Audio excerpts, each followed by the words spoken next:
क्या कभी ये सोचा है कि भारत का तीसरा सबसे ज्यादा आबादी वाला राज्य, जहां करोड़ों लोग रहते हैं, वहां से एक भी सीधी इंटरनेशनल फ्लाइट नहीं है? आज हम बिहार की इसी चौंका देने वाली कहानी को समझने वाले हैं। ये जो नंबर दिख रहा है ना, ये है बिहार की आबादी। 14 करोड़। हाँ, 14 करोड़। ये सिर्फ एक आंकड़ा नहीं है। मतलब दुनिया के कितने ही ऐसे देश हैं जिनकी कुल आबादी भी इतनी नहीं है। तो फिर सवाल तो यही उठता है ना कि इतनी बड़ी आबादी और दुनिया के किसी भी कोने में जाने के लिए एक सिंगल डायरेक्ट फ्लाइट तक नहीं। आखिर ये मुमकिन कैसे है? चलिए आज इसी पहेली को सुलझाने की कोशिश करते हैं। देखिए, ये सिर्फ आंकड़ों की बात नहीं है।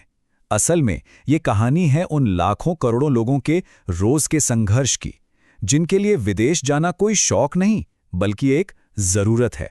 जरा सोचकर देखिए, बिहार के लाखों लोग खाड़ी देशों में, यूरोप में, एशिया में मेहनत करते हैं और अपनी कमाई का बड़ा हिस्सा भारत भेजते हैं।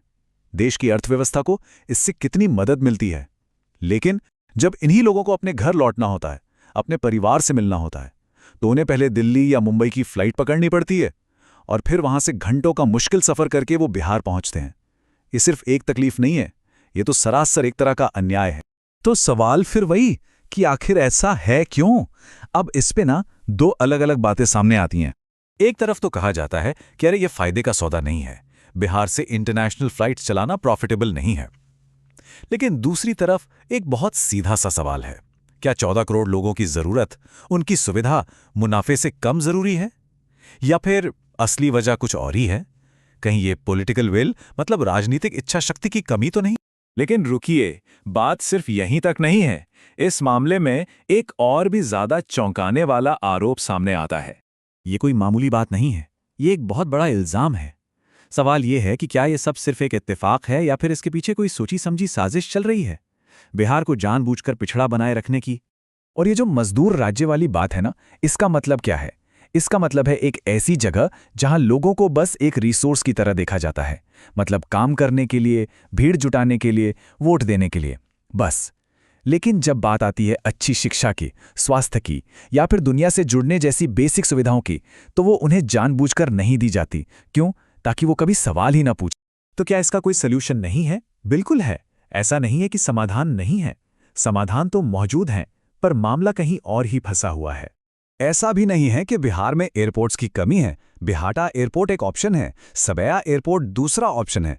बात तो यहां तक है कि अगर हफ्ते में सिर्फ बस एक इंटरनेशनल फ्लाइट से भी शुरुआत कर दी जाए ना, तो ये लाखों लोगों के लिए बहुत बड़ी राहत होगी। तो फिर देर किस बात की हो रही है?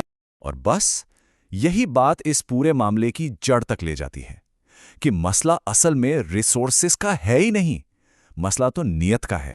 लेकिन ये लड़ाई सिर्फ एक फ्लाइट या कनेक्टिविटी की नहीं है, ये मुद्दा उससे कहीं ज्यादा गहरा और कहीं ज्यादा बड़ा है। ये बात सिर्फ एक हवाई जहाज की टिकट की नहीं रह गई है, ये बात है सम्मान की, ये बात है बराबरी के हक की। भारत के हर नागरिक की तरह ही बिहार के लोगों का भी ये पूरा अधिकार है कि वो आसानी से और इज्जत के साथ पूरी दुनिया से कनेक्ट हो सकें। तो आखिर में सवाल यही बचता है, क्या बिहार के 14 करोड़ लोग सिर्फ वोट देने के लिए और मजदूरी करने के लिए हैं? क्या वो सिर्फ एक वोट बैंक या सस्ते लेबर बनकर रह जाएंगे? या फिर उन्हें भी वो हक मिलेगा जो देश के बाकी नागरिकों को मिलता है?